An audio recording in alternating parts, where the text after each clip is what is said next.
আমরা যে কথাটা বলি, আমাদের তারকামাশা যে কথা বলে সেটা আমরা কাজ করে দেখাই।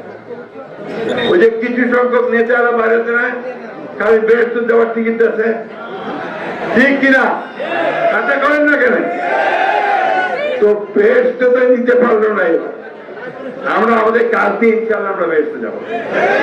আমাদের কাজ দিয়ে ইবাদত করে আমরা ইনশাল্লাহ বেরোতে যাওয়ার ব্যবস্থা করবো। একটা জিনিস মনে রাখবেন, ধর্মটাকে বিক্রি করে কিছু করা যায় না।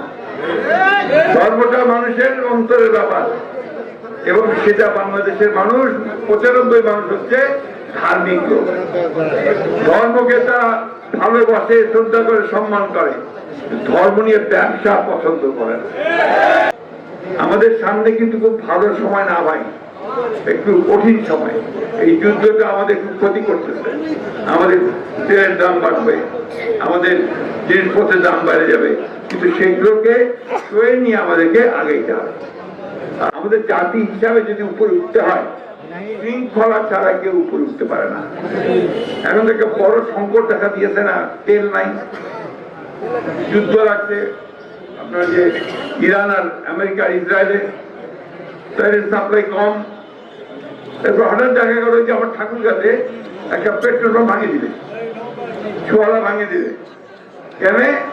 যে মাছকে কি করছে দিবা চায় না, কি হচ্ছে?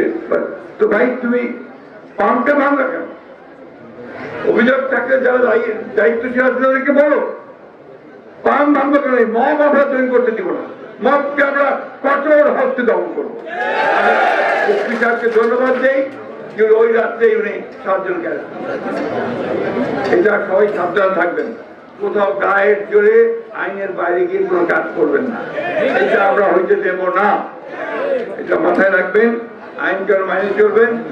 সরকার আপনাদের যেটা আসছে ইনশাল্লাহ বিএনপি সরকার, আমাদের শহীদ প্রেসিডেন্ট জিয়া রহমানের প্রতিষ্ঠিত দলের সরকার, আমাদের গণতন্ত্রের মাতা, যিনি সারা জীবন ধরে গণতন্ত্রের সংগ্রাম করে লড়াই করে চলে গেছেন, তার দল এবং তাদেরই পুত্র তারেক রহমান সাহেব আজকে আমাদের নেতা, প্রধানমন্ত্রী।